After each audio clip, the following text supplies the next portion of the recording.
Bonjour à tous, bonjour chers audio net téléspectateurs.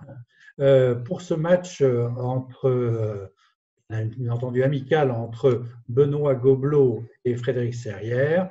Frédéric de Edge Economy, grand spécialiste depuis 22 ans du conseil marketing aux seniors, et Benoît, bien entendu, à la fois publicitaire, conseiller, stratège, que l'on connaît bien.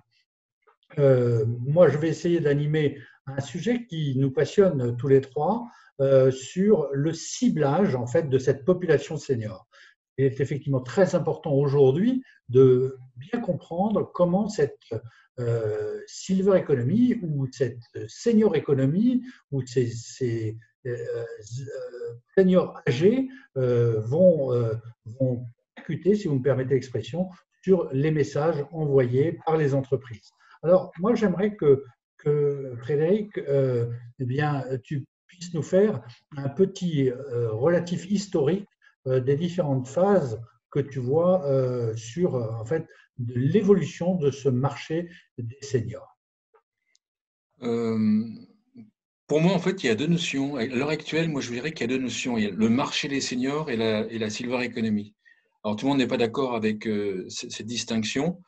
Le terme silver economy en France est apparu en 2013. D'ailleurs, il a commencé avec un Y au début. Et puis, il me semble que c'est le Premier ministre de l'époque qui a voulu que ce soit IE, silver economy à la française. Le silver economic Y, il existait dans certains pays asiatiques. Il existait également dans des conférences et rapports européens. Donc ce terme a démarré en 2013 avec sous l'effigie ou sous le patronage de Madame Delaunay, qui était ministère des Personnes âgées, et puis Montebourg qui était à l'économie. Et en fait, il y a eu à l'époque, il y a eu une sorte de pas de bataille, mais en tout cas, il y a eu deux visions. Il y a eu une vision de la silver economy qui était comme le marché des seniors, c'est en fait, on va dire, tous les retraités ou toutes les personnes qui ont plus de 55 ans pour l'ensemble de leur consommation. Et puis, il y avait, donc, incluant les baby boomers, et il y avait une autre vision qui était plutôt celle du ministère des Personnes âgées, qui était la silver economy, calée plutôt sur ce qu'on appelait avant le grand âge, c'est en fait résidence service senior, maison de retraite, EHPAD, maintien à domicile, etc. Et donc, c'est plutôt la deuxième partie qui l'a emporté. Ce qui fait qu'en fait, la silver economy, à l'heure actuelle, on parle plutôt des produits et services conçus pour les seniors, et plutôt pour les plus de 75 ans. Voilà, on va dire résidence service senior, c'est plus de 75 ans, et EHPAD c'est encore plus élevé. Ce qui fait que c'est quand même très différent de la consommation globale de ce que nous on appelait le marché des seniors avant 2013 avec Benoît, qui est quand même la consommation globale en produits spécifiques ou non spécifiques, intergénérationnels, de la plupart des 50 ans, 55 ans, 60 ans. Et donc, il y a vraiment deux marchés. Ouais, Enfin, peut-être pas deux marchés, mais en tout cas deux sujets. ouais, si je comprends bien aussi, il y a eu un glissement sémantique du fait de l'organisation à la fois des ministères et puis du ministre de l'économie de l'époque aussi, hein, il faut se rappeler, qui voulait pousser cette filière de la silver economy. Benoît, toi, tu vois les choses comment dans cette évolution rapidement? Est-ce que tu es parfaitement en phase avec Frédéric ou est-ce que tu as, comme d'habitude, des petites notions très subtiles qui vont nous ouvrir? Du coup, je vais essayer de te répondre favorablement et d'avoir une certaine subtilité. Je ne sais pas si j'y arriverai, je vais essayer. Moi, je pense que le concept, il est mort-né, dans le sens où, effectivement, en allant directement vers le grand âge dont a parlé Frédéric, tout d'abord, ça s'est confondu avec le marché de la santé, sur lequel il y avait déjà des intervenants très puissants, très forts, un marché qui est bien structuré, qui est extrêmement important. On l'a vu encore récemment avec les événements liés à la Covid. Et sur ce marché-là, effectivement, les opérateurs sont intergénérationnels. Ils s'occupent des bébés, ils s'occupent des jeunes mamans, ils s'occupent des familles et ils s'occupent des personnes âgées.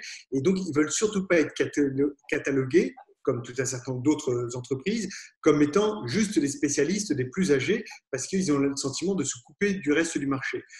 Ils ont les compétences, les savoir-faire, mais ils ne cherchent pas à être représentés. Ils traitent la santé. Donc, dans la santé, il y a les vieux, il y a les jeunes, il y a tout le monde. Voilà. Ça, c'est extrêmement important. Et donc, Et en réalité, les plus gros acteurs ne sont jamais venus vers la silver economy. Il n'y a qu'à regarder dans la filière silver economy, les laboratoires pharmaceutiques, il n'y en a pas un seul qui soit présent. Donc ça, c'est la première chose. La deuxième chose, c'est que les fameux concepteurs, alors effectivement, il y avait Montebourg et Delaunay et puis tout un entourage, se sont trompés. C'est-à-dire qu'il y avait déjà des acteurs assez puissants qui étaient présents sur le marché des seniors, ne serait-ce que des groupes de presse, comme je le citais volontairement, le groupe Bayard Presse avec Notre Temps, Le Pèlerin, qui sont tout de même des très puissants véhicules de communication sur cette population-là, ont été oubliés. Alors, ça fait rire tout de même quand on dit qu'ils ont été oubliés. C'était tout de même eux qui avaient l'habitude chaque semaine de parler à cette population-là, et donc ils savent très bien comment a évolué cette population. Ils sont toujours, comme tous les médias, en train de coller le plus possible à leur lectorat, à leur audience, pour arriver à continuer à leur vendre leurs produits. Et donc, il y a eu vraiment des erreurs conceptuelles assez fortes. Et ça, c'est la première chose. La deuxième chose qui est une erreur fondamentale sur ce marché des seniors, c'est en fin de compte les cibler, c'est-à-dire les trouver. On sait, il y a des tas de moyens pour dire je vais prendre des plus de 75 ans, je vais prendre des femmes de 65 ans. Tout ça, c'est très facile. On arrive à les trouver, à les distinguer. Mais en réalité, c'est quel message on va leur délivrer, dans quel message elles vont se reconnaître. C'est-à-dire que quand on s'adresse à des jeunes, déjà on commence à les tutoyer. Donc ça éloigne par exemple toute la population adulte et âgée. Il y a tout un certain nombre de gimmicks de communication, d'insights de communication qui permettent effectivement que instantanément, selon mon tempérament, selon mes envies, selon mon mode de vie, je vais m'identifier à telle ou telle communication. Et ça rejoint effectivement ce que disait tout à l'heure Frédéric, c'est les marques qu'on peut prendre, hein, toutes les marques dans tous les univers, que ce soit le tourisme, soit l'automobile, soit l'alimentaire, et que ce soit le divertissement, qui, même Disney par exemple, a trouvé des messages. Disney, c'est tout de même pas un produit pour les seniors, mais la seule chose, c'est qu'ils se sont rendus compte que les seniors pouvaient venir avec les petits-enfants, et donc finalement, ils apportaient une solution aux grands-parents, parce que qu'est-ce que je vais faire ce week-end, hop, j'ai mes petits-enfants, qu'est-ce que je vais faire avec eux, je ne sais pas trop. Bah, tiens, c'est une bonne idée, je les emmène chez Disney, il y a des tas d'animations, et ainsi de suite. Bon, voilà, c'est juste pour dire, et là, ils font un message spécifique qui va montrer, bien entendu, aux grands-parents que c'est la solution de divertissement dédiée. Mais à nouveau, ce n'est pas un produit pour les vieux, par contre, ils ont une offre qui est dédiée pour les seniors. Ah, merci, parce que c'était à la fois subtil mais très affirmatif, Benoît. Et je crois que tu as raison. Prenons la campagne de McDonald's l'autre jour, c'était avant le Covid, où effectivement, il disait aux grands-parents, venez comme vous êtes, et on voyait les petits-enfants à côté, et il parlait aux grands-parents. Donc moi, si j'étais chef d'entreprise, je le suis, donc excusez-moi de vous poser la question à vous, messieurs les grands consultants, mais comment je cible les seniors? Est-ce que j'utilise justement des catégories socio-professionnelles, on va dire classiques? Est-ce que j'utilise la barrière des âges? À quel âge ils avaient 18 ans et puis maintenant, qu'est-ce qu'ils ont connu dans leur passé récent? Quel est, à votre avis, le plus discriminant, sachant que, de ce que je comprends de ce marché quand même, c'est que c'est extrêmement complexe, effectivement, de s'adresser à quelqu'un qui a déjà 70 ans derrière lui. C'est plus difficile que quelqu'un qui n'a que 20 ans d'expérience en termes de ce qu'on appelle d'expérience client. Ils en ont plus sous la quille, si vous me permettez, que d'autres. Donc, vous qui les avez pratiqués pas mal, notamment Frédéric, comment tu ciblerais? Parce que Benoît me dit, oui, c'est simple. C'est simple. C'est pas aussi simple que ça. Pour moi, c'est très simple. Hein. Tout ce qui est au-dessus de 52 ans, les vieux, c'est fini. Question d'âge. Donc, plus sérieusement, et avant de répondre à ta question, pour penser ce que disait Benoît, pour moi, la silver economy, c'est quand même très… en fait, c'est quand même centré sur le grand âge, enfin, très en vase clos. Et toutes les entreprises ne sont pas concernées par la silver economy. Par contre, pratiquement toutes les entreprises sont concernées par le vieillissement de la population. Et le vieillissement, par exemple, de la moyenne d'âge de leurs clients. Ouais. Voilà, et donc c'est là qu'on voit le gâchis qu'il y a eu, entre guillemets, on va se faire des ennemis, mais le gâchis qu'il y a eu à mettre la silver economy sur le grand âge. Mais je ne suis pas sûr qu'on aurait pu la mettre, on aurait pu parler du vieillissement. Je ne suis pas sûr, donc on aurait pu faire des conférences sur la thématique du vieillissement.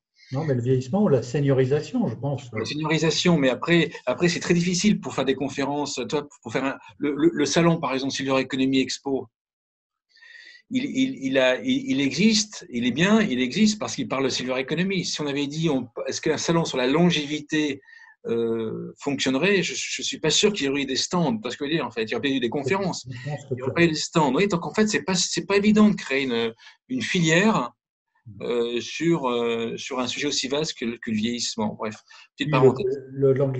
excuse-moi, mais je pense qu'il y a un côté snobisme aussi de l'anglicisme sur la silver economy.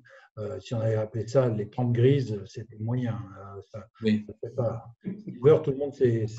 C'est pour ça que je disais qu'il fallait faire. C'est pour ça que je disais qu'il fallait faire les plus de 52 ans, et comme ça, c'était bien. Freud a écrit un bouquin sur l'argent, ben c'est ça. Pour répondre à ta question sur le ciblage, pour moi, ça dépend des cas, en fait. Ça dépend des cas, des marchés, des entreprises, des objectifs des entreprises, ça dépend de plein de situations. Je vais donner des exemples. Il y a une dizaine d'années, il y a, comment il s'appelle, Club Méditerranée, et a voulu nous faire travailler sur remplir certains de leurs hôtels, en fait. Et ils disaient, voilà, puisque c'est hors période scolaire, c'était les seniors, d'accord. Mais après qu'on ait fait un petit peu, qu'on ait fait notre boulot de consultant, on s'est aperçu que l'âge n'était pas le facteur discriminant, c'était la CSP. Et donc, pour remplir les hôtels, il fallait, entre guillemets, simplement mettre de la publicité dans des magazines qui ciblaient les CSP+. Et pas forcément notre temps. Donc, je prends un exemple. Deuxième exemple, si on regarde la Silver Economy dans le sens… Juste, excuse-moi, en complément, ça rejoint ce que je disais tout à l'heure. C'est-à-dire que tu vas cibler la CSP+, mais tu vas délivrer un message qui va dire, par exemple, partez en vacances en dehors des vacances scolaires, pour faire court. Et là, effectivement, les seuls qui sont concernés, de fait, ils s'identifient, sont les seniors. On n'a pas eu besoin de leur dire, vous êtes senior, on n'a pas besoin d'aller les chercher dans notre temps. Exactement. Autre cas qu'on peut citer, si on regarde, par exemple, les banques, par exemple, on ne va pas citer de nom parce que ce n'est pas forcément officiel, mais il y a des banques, en fait, qui vont faire des campagnes d'action, en fait, pour des personnes qui ont plus de 55 ans. Parce que 55 ans, on reçoit, je n'ai pas encore reçu, moi, mais on reçoit le relevé.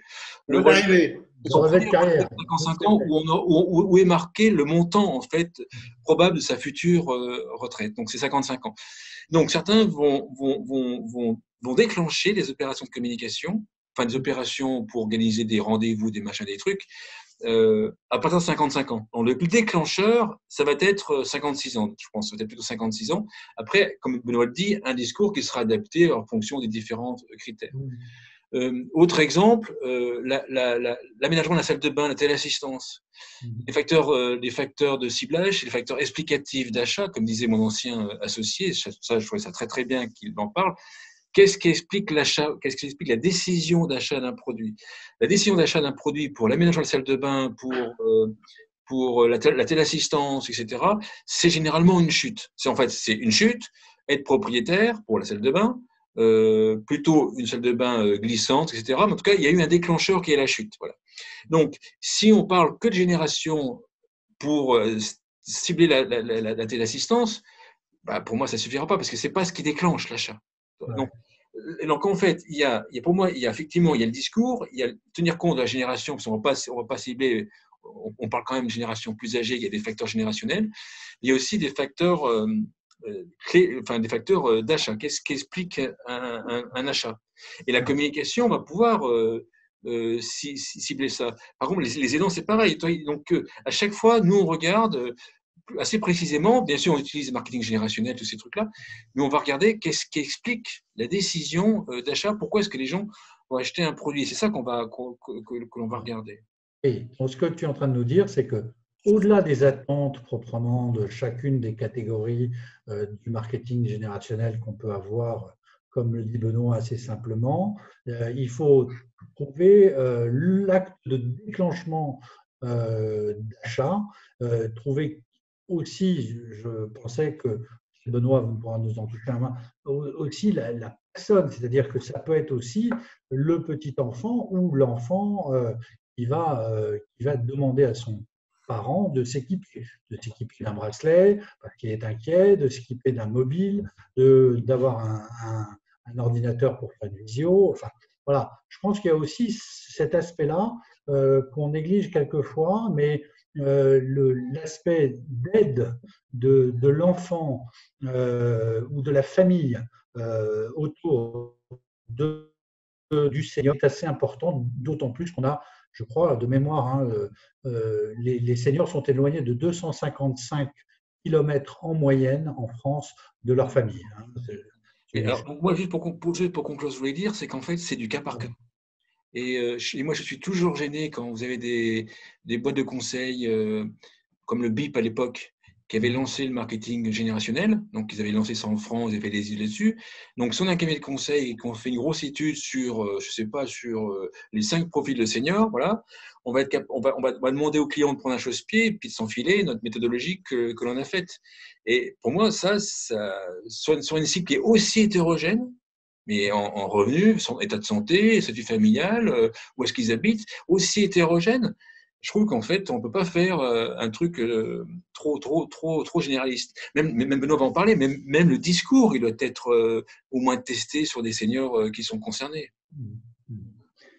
Benoît, est-ce que tu as des choses à rajouter par rapport à ce ciblage que tu avais commencé à bien décrire tout à l'heure?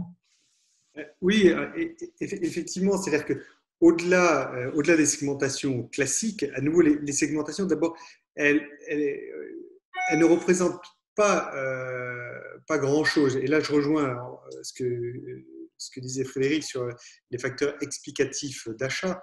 C'est-à-dire que si on prend un produit, on va se dire, a priori, il est bien dédié pour telle tranche d'âge, pour telle catégorie de tel CSP, des gens qui habitent au bord de la mer ou à la montagne ou en ville, et ainsi de suite. Très bien. La seule chose, c'est que après, et c'est là où je rejoins effectivement ce que dit Frédéric, et c'est très souvent ce qui est oublié, c'est que il faut voir qu'est-ce qui va motiver la personne, qu'est-ce qui va dire que ah tiens, ça peut répondre effectivement à un certain nombre de mes préoccupations. Et donc, comment est-ce que je vais déclencher cet intérêt pour la solution que j'ai à lui vendre, et qu'est-ce qui va faire que effectivement les gens vont aller plus loin, vont se renseigner pour finir par l'achat. Et ça c'est extrêmement important, et très souvent c'est oublié. C'est-à-dire qu'on se contente de dire je vais m'adresser aux vieux et ils vont se retrouver. Mais d'abord, tant qu'on ne touche pas ce qui est au plus profond d'eux-mêmes, ce qui est leur moteur, leur motivation, rien ne se passe, rien ne bouge. Et d'ailleurs, c'est très drôle parce que quand tu parlais, par exemple, de l'intergénération, ça peut être un facteur déclenchant. Mais ça veut dire quoi, l'intergénération? Il n'y a pas un petit enfant qui va avoir la démarche, ou très peu qui vont avoir la démarche, effectivement, d'aller chercher des solutions pour leurs grands-parents et aller leur proposer. C'est-à-dire que même s'ils le voient, sur le moment, ils vont se dire « Ah tiens, ça pourrait être bien pour mes grands-parents ». Par contre, après, ils vont passer à autre chose, ils ont d'autres activités, il y a l'éloignement, il y a plein de bonnes raisons. Et c'est pour ça que l'intergénération, il est très intéressant à partir du moment où ça peut être partagé. Ça peut être partagé. C'est-à-dire que, par exemple, la montre qui fait téléassistance. OK, mais si elle fait que téléassistance, par exemple, un petit enfant voit ça, il va dire « Ah, c'est marrant, c'est bien et tout, très bien, ce serait bien pour mes grands-parents. » Mais il ne va pas aller s'occuper d'aller la vendre à ses grands-parents. Par contre, si la montre, elle fait téléassistance et puis elle permet d'avoir un système de messagerie instantanée, de visio avec les grands-parents, que les grands-parents n'aient rien à faire, c'est peut-être un truc où là, le petit enfant va peut-être prendre son téléphone, appeler les grands-parents en disant « Mais j'ai trouvé un truc, moi ça me ferait vraiment plaisir. C'est une montre, tu as juste à la porter, quand je t'appelle, tu appuies sur le bouton, je te vois et ainsi de suite. Et puis par hasard, si jamais tu te cassais la figure, ça permettrait de venir te chercher, je trouverais ça génial. » Donc on ne vend pas de une montre téléassistée parce que le petit jeune, il s'en fiche, le plus âgé, il n'a pas une motivation, il n'a pas un moteur très fort. Personne ne pense en se levant le matin qu'il va se casser la gueule chez lui. Voilà, mamie est seule, oui. Mamie est seule. Donc, il faut trouver la motivation, il faut trouver le moteur, il faut trouver cette complicité intergénérationnelle qui va faire qu'un outil, une solution, peut être utile à toutes les générations et partagée.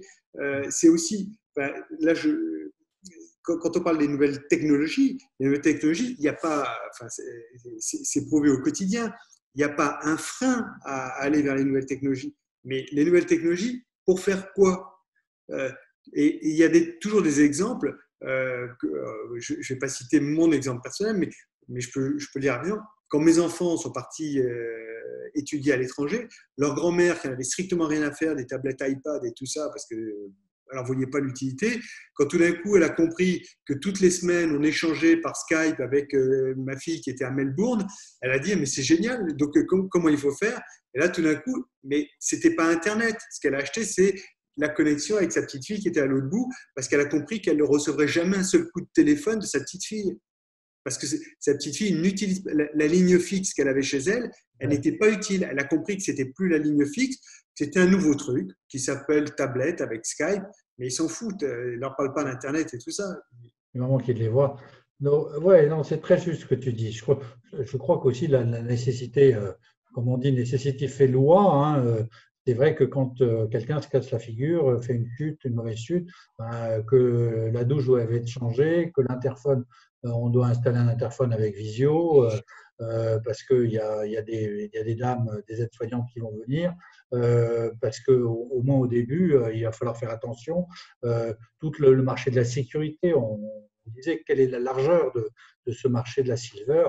Ben, je pense qu'il est assez large. Alors, ce qui m'a intéressé tout à l'heure, Frédéric a utilisé un mot intéressant. Il a dit il faut les laisser parler aussi les seniors.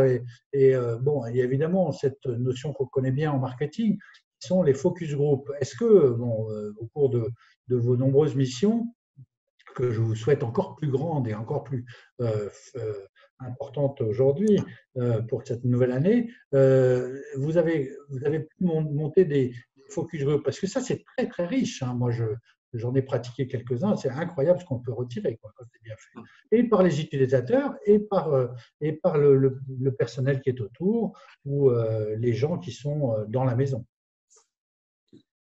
La question est La question est, est-ce que les focus group, c'est utile pour bien cibler les besoins et les attentes, les moments d'impact, comme disait Benoît, les moments déclencheurs?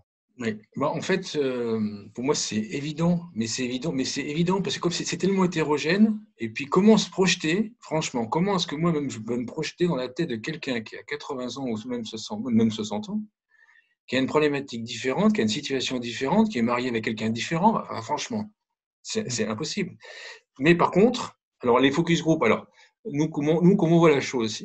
Focus group, c'est valable lorsqu'il y a un sujet qui n'est pas trop touchy, pas trop intime, d'accord? Parce qu'on va pas parler on peut parler de le changement de tampon devant tout le monde. Je pense pas que ça se fera directement, d'accord? D'ailleurs, pour les seniors, je pense pas que ça se fasse directement. D'ailleurs, c'est un mauvais exemple, désolé.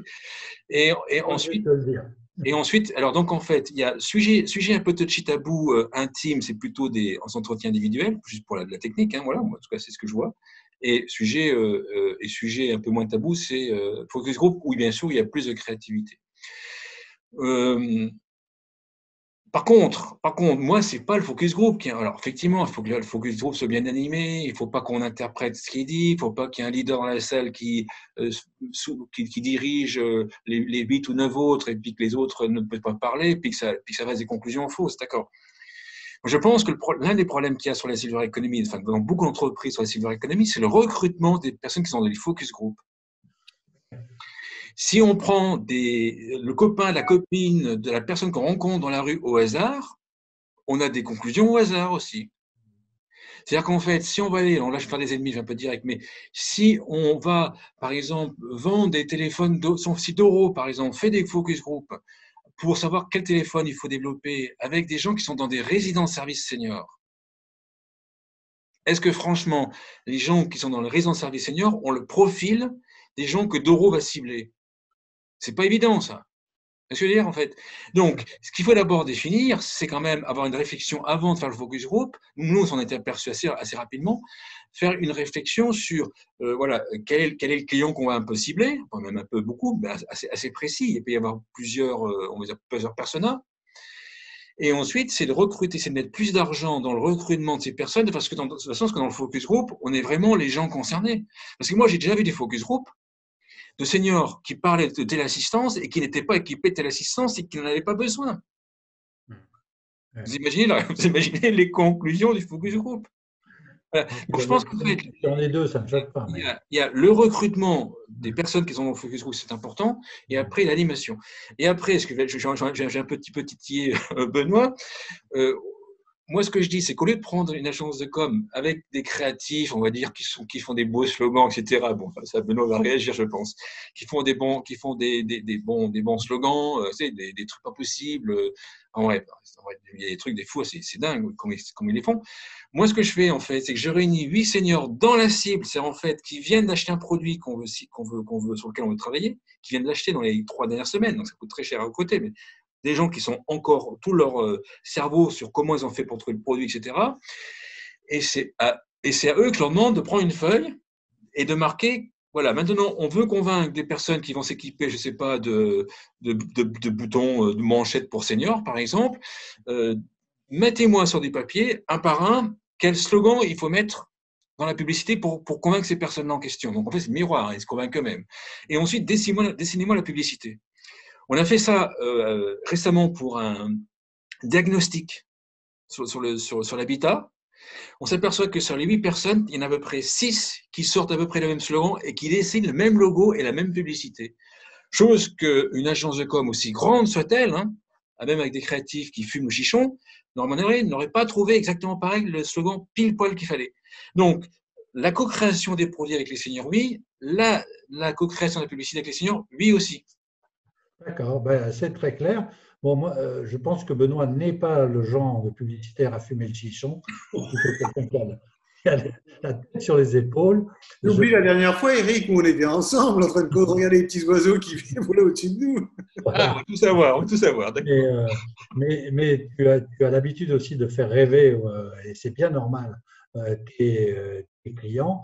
Donc, qu'est-ce que tu peux nous dire par rapport à ça? Focus group bien choisi, leur laisser la liberté à la fois de démonter le produit complètement, d'avoir l'expérience jusqu'au bout, refaire une expérience après.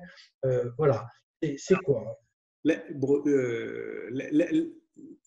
La démarche de sélection des consommateurs par Frédéric, par exemple, est particulièrement intéressante. C'est vrai que nous, on a une approche très humble en matière de communication à destination des seniors.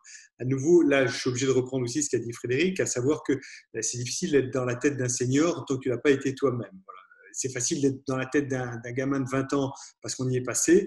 D'être dans la tête de quelqu'un de 80 ans, tant qu'on n'y est pas allé, c'est compliqué de se rendre compte. Ça, c'est un élément évident. Par contre, il y a tout de même 2 choses que je tiens à dire. La première, c'est que très souvent, les gens ont une capacité d'innovation et de créativité qui est souvent assez faible. Voilà, c'est aussi un des problèmes qu'on peut rencontrer, d'où l'intérêt effectivement de faire appel à des gens extérieurs dont le métier est la créativité. Mais après, comme j'ai parlé d'humilité, il faut savoir tester. Et aujourd'hui, nous, on teste de plus en plus. Et alors, c'est aussi le gros avantage d'Internet qui a développé les techniques de marketing direct antérieures sur lesquelles les plus âgés étaient toujours très friands parce qu'ils ont reçu beaucoup de choses dans leur boîte aux lettres. Maintenant, ils reçoivent beaucoup de choses dans leur boîte mail. Et donc, il est tout à fait possible d'aller tester tout un certain nombre d'approches. Et nous, c'est ce qu'on fait au quotidien.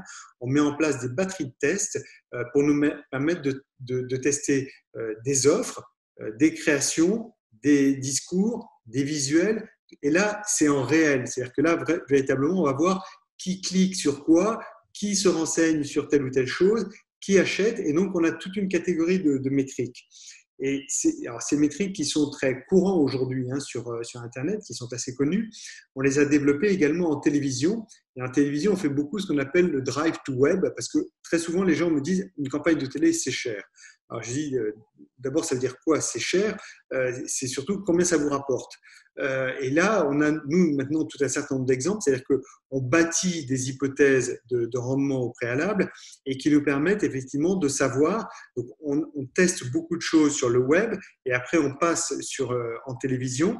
Et donc, on a un discours, un message, un argumentaire qui est suffisamment testé et qui convient effectivement aux populations auxquelles on s'adresse et qui vont nous permettre assez rapidement de trouver les bons canaux, c'est-à-dire les bonnes chaînes, les bons horaires en télévision, de manière à recruter de nouveaux consommateurs sur la partie senior à des coûts extrêmement attractifs, parce que l'avantage de la télévision, c'est que c'est un média de masse et que sur ce média de masse, en ayant non seulement le choix, pour faire court, mais c'est assez facile à comprendre, en journée, qui regarde la télévision? Ce sont les inactifs.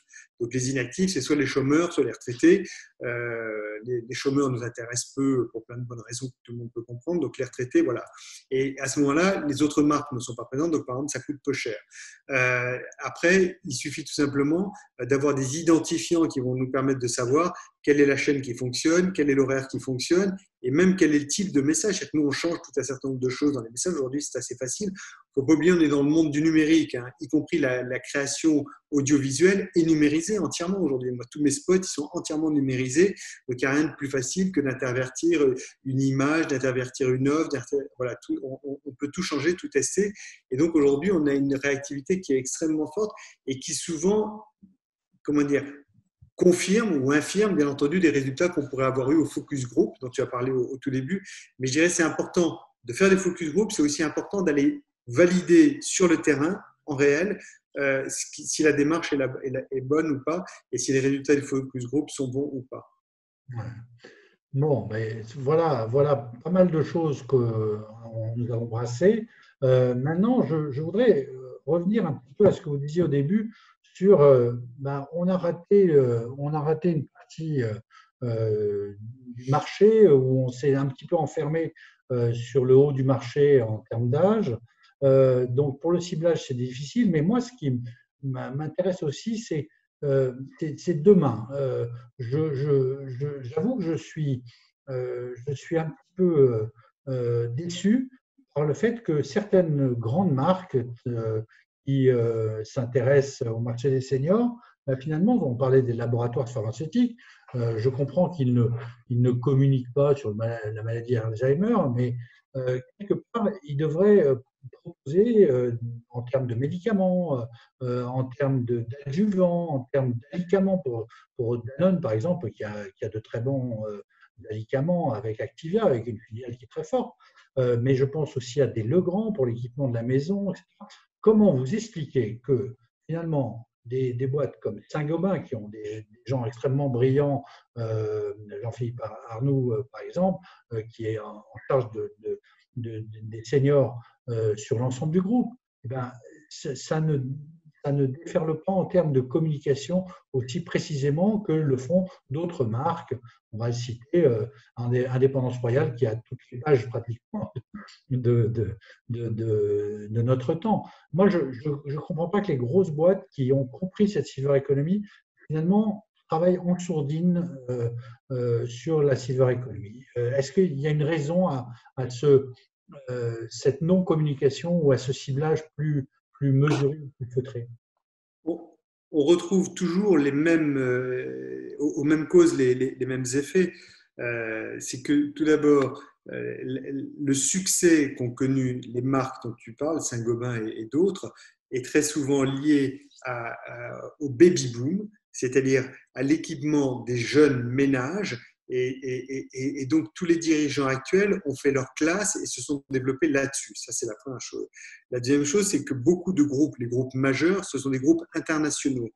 Donc, autant l'Europe est un vieux continent, mais quand tu regardes beaucoup d'autres marchés, y compris l'Amérique du Nord et beaucoup d'autres marchés, comment dire, La focale n'est pas là. La démographie montre que la population jeune reste extrêmement importante. Et d'ailleurs, même en France, c'est aussi un des effets qu'on a, enfin, sans rentrer là-dedans, mais on n'est pas le pays d'Europe qui vieillit le plus, loin s'en faut. Et donc, ces effets démographiques font qu'ils arrivent toujours à conquérir de nouveaux marchés de jeunes. Donc, ils ont tous la crainte de vieillir leur marque. C'est-à-dire qu'ils sont sur ce réflexe, j'ai quelque chose qui fonctionne très très bien, et donc j'ai beaucoup de mal à y aller. Il y a qu'à regarder d'ailleurs, regarde le marché des opticiens, qui est un marché extrêmement rentable, extrêmement rentable. Pendant très longtemps, il y avait une communication très débridée à destination des jeunes enfants, où il y avait des offres pas possibles, tout simplement parce qu'on se disait qu'en équipant gratuitement l'enfant, on allait équiper le reste de la famille, et bien entendu les parents, et ainsi de suite. Et puis petit à petit, ils se sont rendus compte que finalement, le marché le plus juteux, c'était malgré tout les presbytes. Et sur les presbytes, on en est globalement, on regarde le discours, c'est un discours très technique. La communication est beaucoup moins importante qu'avant, elle a baissé, on les voit moins présents, ils sont toujours présents, mais elle est moins présente. Et qu'est-ce qu'ils vendent? Alors effectivement, de la technique ou du service, mais c'est tout, et il n'y a rien d'autre. Ouais. Tu confirmes, Frédéric, avec la vision internationale qu'a donnée Benoît, toi tu l'as au quotidien? Oui, alors après, des compléments aussi. Je pense qu'il y a plusieurs explications. Il y a, par exemple, Citroën, il y a eu un débat il y a quelques années sur mais comment ça se fait que Citroën, Peugeot, Renault ne fassent pas de publicité très clairement aux seniors. Mais le directeur marketing de développement de Citroën va te dire, mais attendez, mais on est déjà ultra compétitif sur les seniors, on est déjà ultra acheté par les seniors, on peut encore en faire en plus de la publicité pour les seniors. Donc il y a ça. Il y en a qui ont la croyance là. Il y en a qui ont la croyance du style, de toute façon, les produits Saint-Gobain sont achetés par toutes les générations, j'ai rien besoin de faire. Puis après, il y a ce que Benoît a dit, après, il y a effectivement, j'ai pas dit une marque. Après, il y a, ce qui est intéressant, il y a un truc qui est intéressant, c'était en 2008, c'est la crise de 2008, la crise économique de 2008. En 2007, en fait, Nestlé, niveau mondial, et c'était fait en Suisse, ils avaient lancé des concepts pour les seniors. Parce que le PDG avait dit on s'intéresse à la cible des seniors. Donc, il y a des concepts qui sont apparus. La crise en 2008 arrive, et là, on renferme tous les seniors parce qu'en fait, l'ordre, ça a été de se concentrer sur le court terme. Et ils ont estimé que les seniors, c'était du moyen terme. Ouais. Mais donc, en fait, pour moi, il y a vraiment plein de différences. Et puis après, je pense qu'il faut être humble, assez humble. Il y a beaucoup d'entreprises qui font du senior sans faire appel à nous. Ouais. Voilà, Oui, en fait, sans ils font du savoir. senior discrètement avec leurs agences de com ou de publicité ou de conseil qui connaissent rien aux seniors, tant pis pour eux, et puis qui les font travailler. Donc après, ça passe pas dans les mailles. Par exemple, McKen, ils ont une réflexion sur les seniors depuis 2 ans. Alors, McKen, ils vont sortir un produit pour les seniors où ce n'est pas encore fait déjà. l'Afrique, On ne les voit pas dans la silver economy. On les voit dans les salons de Mondelez, enfin l'événement de Mondelez sur l'alimentation qu'il y a eu il y a un an et demi à Paris. Sur les seniors, mais on ne les voit pas dans le silver economy. C'est ce que Benoît a dit il y a quelques dizaines de minutes. Benoît, tu disais, quand la silver a été créée, la silver economy a été créée, on a oublié Bayard Presse, on a oublié les historiques. On a oublié, autre part, Damar, Vacances bleues, Vacanciel, Variations, enfin bref, tout cela ont été oubliés, n'hésitez pas. Ben, là c'est un peu pareil. Il y en a plein qui sont en dehors du champ que nous on voit, que certains peuvent voir des conférences sur la silver economy. Ouais, sur un certain prix. Oui, non, mais je pense notamment au logement qui va nous occuper beaucoup dans les prochaines années, hein, parce que ce soit sur l'écologie durable, etc. Je pense que le senior est peut-être moins sensible, quoique je pense que là, il y a aussi à faire pour un aménagement du logement. J'ai discuté avec des entreprises qui fait de l'équipement de logement.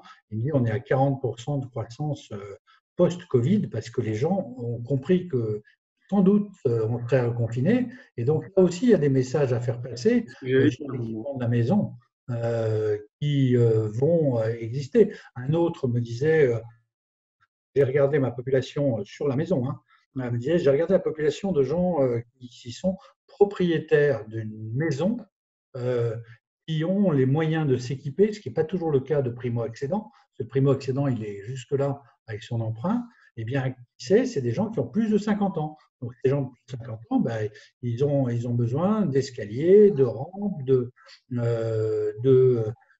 placards, de cuisine, etc. Et donc, là, il y a aussi ce marché-là. Et donc, je pense ce qui est intéressant dans ce que vous dites tous les deux, c'est que ce réglage fin entre, si je comprends bien, les besoins et attentes, évidemment, des clients, comme en tout bon marketeur, l'impact est clé, le déterminant, je pense qu'il va d'autant plus jouer qu'on est capable de bien comprendre le marketing générationnel du début. Et je crois que vous êtes tous les deux, vous êtes dans le vrai en disant qu'il faut qu'on soit très vigilant, très humble. C'est un marché extrêmement compliqué, que ce soit en B2B ou en B2C, à faire la fortiori, on parlait beaucoup du B2C. Je ne sais pas comment vous voyez les choses, parce que demain, il y a aussi l'équipement de la maison, à la fois en termes de sécurité et en termes de e-santé, c'est-à-dire que plus les gens vont partir loin, plus il y a de déserts médicaux, on va les équiper. Comment on réagit en tant que conseil ou en tant que marketeur à ça, Frédéric? Sur l'aspect éloignement des personnes. Ouais, et futur du logement, seul, avec, je peux pas me déplacer forcément, j'ai pas une ambulance qui vient me chercher tous les jours. En fait, là, c'est marrant parce en fait, les avis sont hyper variés. Certains pensent que, donc pour moi, le maintien à domicile, parce que ça te compte, le point de colle maintien à domicile, on va dire la vie allongée à domicile, elle est rentable que dans un rayon où les services à domicile sont rentables.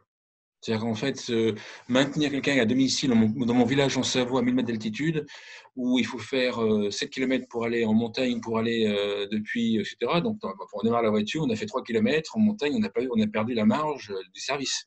Ouais. Je pense que déjà, on peut dessiner une carte, on peut, à la louche, dessiner une carte de là où on va pouvoir maintenir les gens de manière rentable chez eux, et là où on ne pourra pas maintenir les baby-boomers. On ne pourra pas maintenir la masse de baby-boomers, à mon avis, en haut des montagnes. Donc, en fait, ça va, voilà. Et ça rejoint un petit. Donc, voilà. Donc, toi, il y a déjà la limite. Voilà. Ensuite, je pense que ça va pas trop. Les gens vont rester chez eux, vont vouloir rester chez eux. Ça c'est un phénomène. Par contre, il y a une discussion que j'avais avec l'ancien directeur de santé la caisse d'épargne. C'était vachement intéressant parce que lui, il allait à contre. C'est juste pour montrer les différentes opinions qu'il peut y avoir et c'est difficile de prévoir ce qui va se passer. Lui disait le maintien à domicile, on ne va pas y arriver parce qu'en fait, ça sera coûter trop cher, même si les gens le veulent. Donc, en fait, il faudra faire des très grosses EHPAD, des très grosses résidences services seniors, des très grosses EHPAD. Lui, il avait fait une étude là-dessus.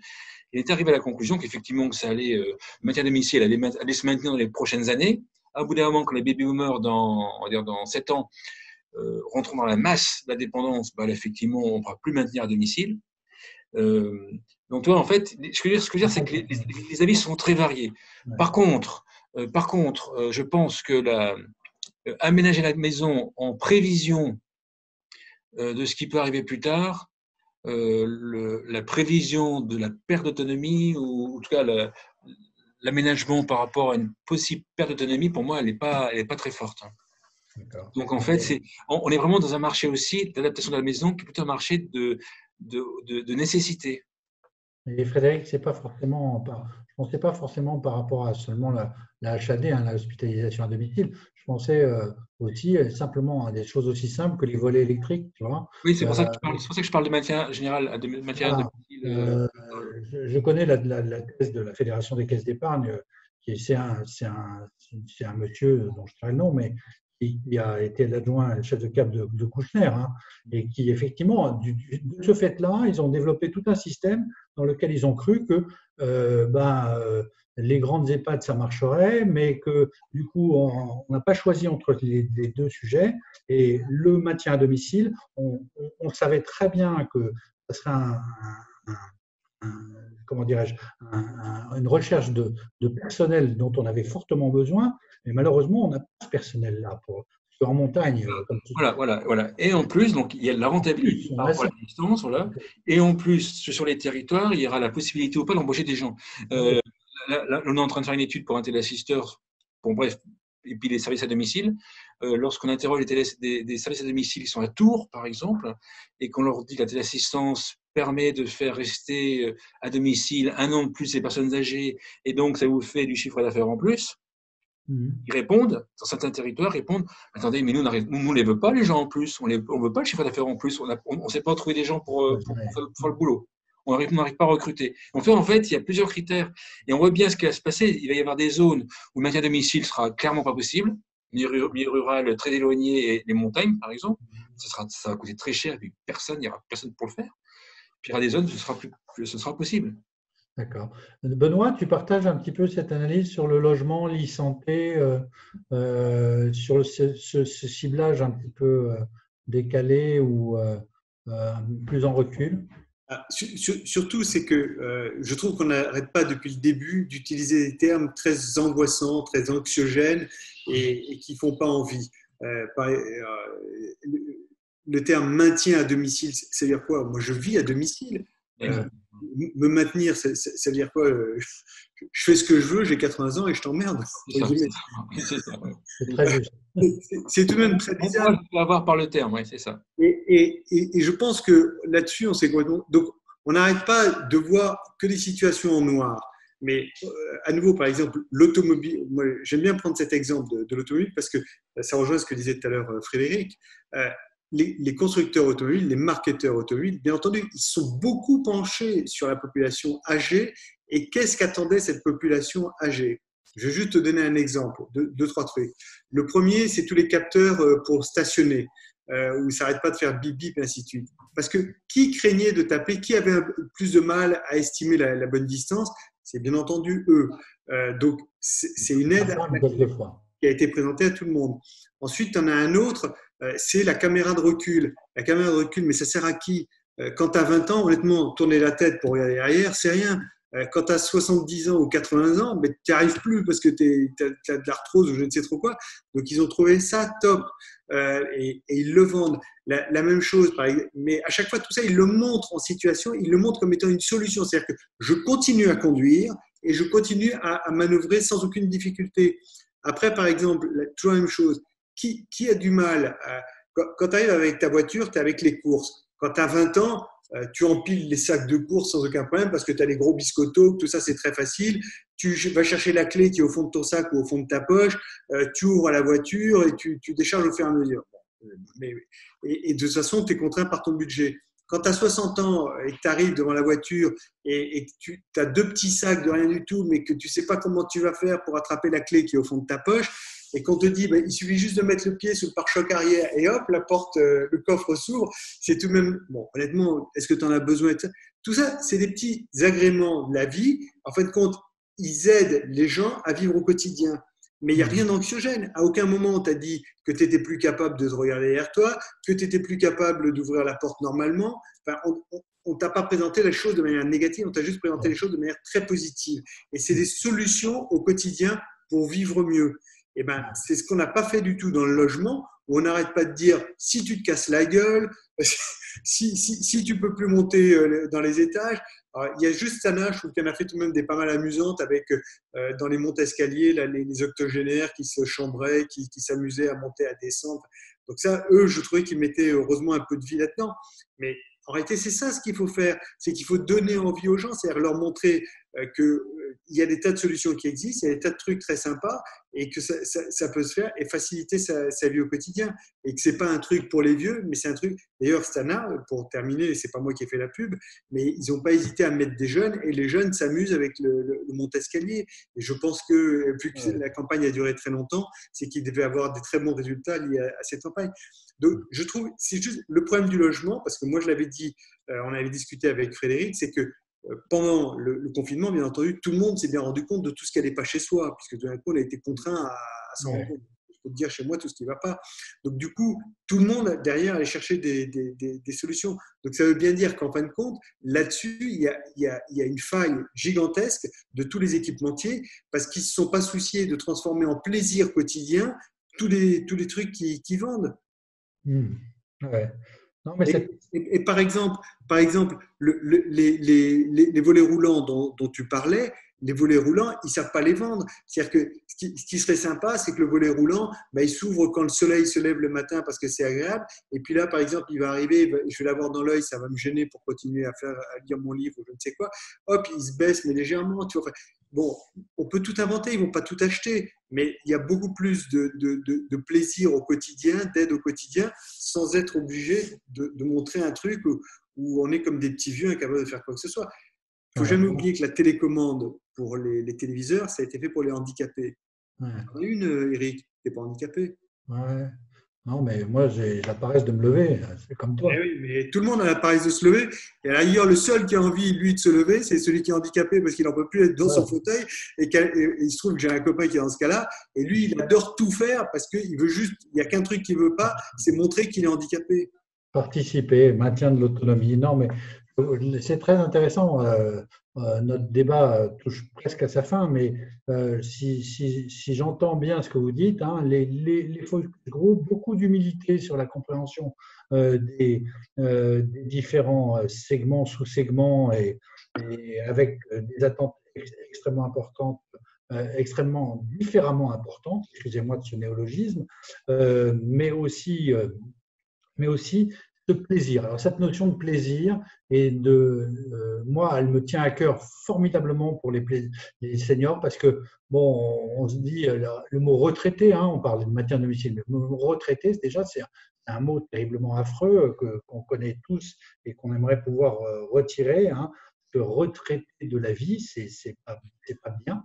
C'est pas beau. Par contre, c'est la notion de plaisir, de prendre du plaisir avec ses petits-enfants, de prendre du plaisir avec sa femme, à partir, à voyager. Bon, c'est vrai que c'est des notions qui ne sont absolument pas données. Et prendre du plaisir d'être à son domicile, c'est quand même pour ça qu'on l'a choisi. Et je pense que c'est des notions en termes à la fois de publicité et de mise en place d'usage de produits assez intéressants. Frédéric, est-ce que tu as quelque chose à rajouter à cette partie sur le logement ou sur la problématique du plaisir et de l'angoisse de vieillir? Parce que tu parlais du vieillissement tout à l'heure. Moi, j'ai trouvé ça intéressant, hein, cette notion sur le vieillissement en général.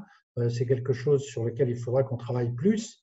Le vieillissement, c'est quelque chose de naturel et les gens n'aiment pas ça. Oui, en fait, oui, ça y est, l'idée est revenue. Il y a une difficulté dans l'adaptation du logement ou les logements adaptés, etc., etc.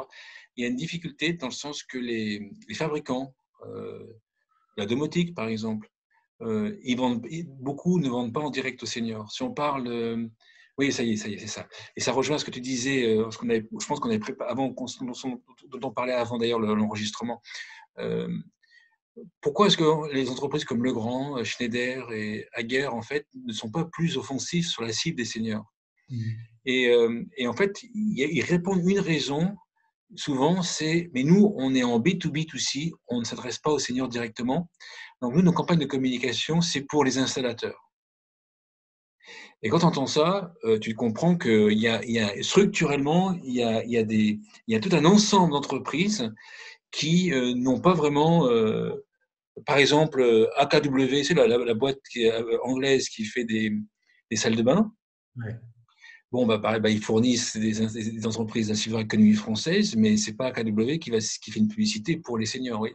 Donc, en fait, il y a aussi dans l'habitation, il y a aussi ce phénomène-là, c'est que beaucoup de fournisseurs n'ont pas pour cible la clientèle finale, mais les installateurs. Et c'est les installateurs qui, eux, devraient cibler les seniors, mais les installateurs, c'est les artisans, par exemple. Donc ça, eux, ils ne vont pas faire une publicité pour les seniors, pas forcément. Donc il y a aussi la difficulté là, à mon avis, sur l'habitat.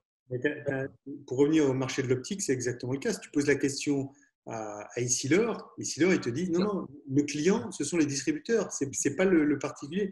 Ça ne les empêche pas de faire connaître la marque auprès des particuliers pour s'assurer que le particulier va demander Essilor, et c'est tout. Après, je pense que je voulais juste aussi dire cet élément-là. Il y a beaucoup d'acteurs sur la silver economy qui s'adressent aux seniors en direct, mais il y a aussi beaucoup d'autres qui ont besoin de distributeurs.